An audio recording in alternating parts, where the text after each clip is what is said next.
अंबाला शहर नगर निगम के कमिश्नर और डिप्टी म्यूनिसिपल कमिश्नर आज नगर निगम के पूरे लाव लश्कर के साथ दिल्ली अमृतसर नेशनल हाईवे पर निकले और सफाई व्यवस्था का जायजा लिया। दरअसल देश भर में प्रधानमंत्री मोदी द्वारा स्वच्छता अभियान चलाने का जो संदेश दिया गया है, उसी के तहत देश भर में स्वच्छता पखवाड़ा चल रहा है। उसी के तहत आज निगम के अधिकारियों ने उन सभी जगहों का दौरा किया जहां अक्सर लोगों की लापरवाही के कारण गंदगी के अंबार लगे रहते हैं। निगम कमिश्नर ने इस दौरान सभी लोगों से इस स्वच्छता अभियान को अपने जीवन का एक हिस्सा बना लेने की अपील की। हम सभी जानते हैं कि हरियाणा सरकार द्वारा हरियाणा स्वच्छ अभियान 2025 की 24 अगस्त से शुरुआत की जा चुकी है, जो 25 नवंबर 2025 तक चलेगी। और ये एक गहन स्वच्छता अभियान है, जिसे इस अभियान के जरिए आम जनता के जीवन को और लोगों को स्वच्छता को अपने दैनिक जीवन में आदत बना लेने के लिए ये अभियान चलाया जा रहा है।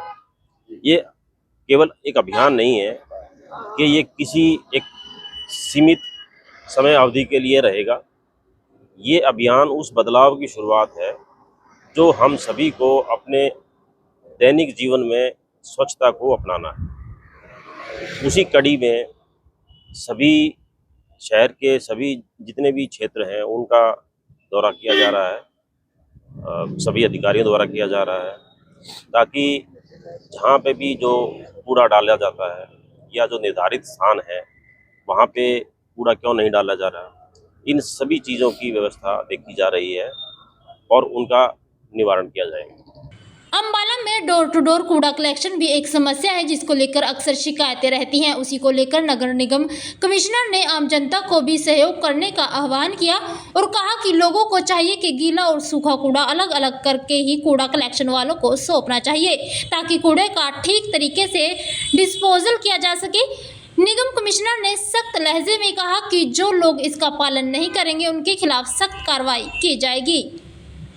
इसी लक्ष्य के साथ डोर टू डोर कलेक्शन केवल एक कलेक्शन नहीं है, ये सभी जो हाउस होल्ड है, आम नागरिक है, उनकी कूड़ा उनके घरों से ही आता है, तो उनकी भी इतनी जिम्मेदारी बनती है कि वो कूड़े का जो कलेक्शन है उसमें सहयोग करें।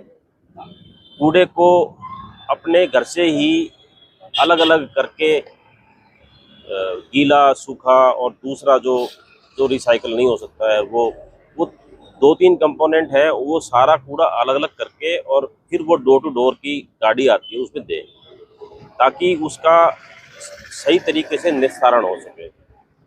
अन्यथा जब सारा कूड़ा मिक्स हो जाता है तो उसमें उसको छांटने में और उसका प्रोसेस करने में बहुत दिक्कत आती हैं, जो हमारी स्वच्छता अभियान पे कहीं एक रोक लगती है। ऐसा नहीं है कि सभी नागरिक अपनी इस दायित्व का पालन नहीं करते हैं, बहुत ऐसे लोग हैं जो इसका पालन भी करते हैं, इसका अपने घर से ही सेग्रीगेशन करके और कूड़े की गाड़ी में डालते हैं।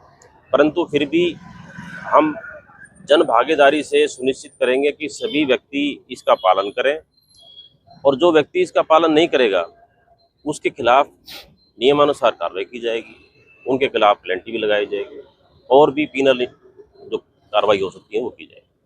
नगर निगम के कमिश्नर के दौरे के दौरान वार्ड नंबर 7 की पार्षद मोनिका मल भी साथ रही और धार्मिक स्थानों के आसपास फैली गंदगी वाली जगहों का निरीक्षण करवाया। इस दौरान पार्षद मोनिका मल ने बताया कि उन्होंने आज नगर निगम कमिश्नर को कूड़े के कई डंपिंग बिंदु दिखाए हैं और साथ वार्ड में स्ट्रीट लाइट और अन्य समस्याओं से भी अवगत करवाया है, जिसको लेकर नगर निगम कमिश्नर ने जल्द ही समाधान का आश्वासन दिया है। हमने अपने वार्ड के कुछ पॉइंट थे, जैसे कि डंपिंग पॉइंट, जहाँ पर कूड़ा के कारण काफ़ी गंदगी फैलती थी, वो दिखाया है अपने कमिश्नर साहब को। उन्होंने बोला है कि जल्दी से जल्दी इसका समाधान किया जाएगा। कुछ हमारे वार्ड में लाइटों की समस्या है, जैसे कि चौराहों की लाइट, और वार्ड में लाइटों का काफ़ी बुरा हाल है, उससे भी संबंधित कुछ समस्याएं थी जो हमने कमिश्नर साहब को बोला है और जल्दी से जल्दी वो ठीक करवाने का हमें आश्वासन दिया है। और मीरी पीरी चौक की समस्या है, उसकी मुरम्मत का बोला है, टेंडर लगा हुआ है। हमने इन्हें बोला है कि जल्द से जल्द उसकी मुरम्मत करवाई जाए और इन्होंने पूरा सहयोग दिया है। जल्दी से जल्दी हमारे वार्ड के जो काम रुके हुए हैं वो करवाने का आश्वासन दिया है और हमारे वार्ड में सफाई कर्मचारियों की संख्या बड़ी कम है और वो भी जल्दी से जल्दी हमने इन्हें कहा है कि पूरी की जाए।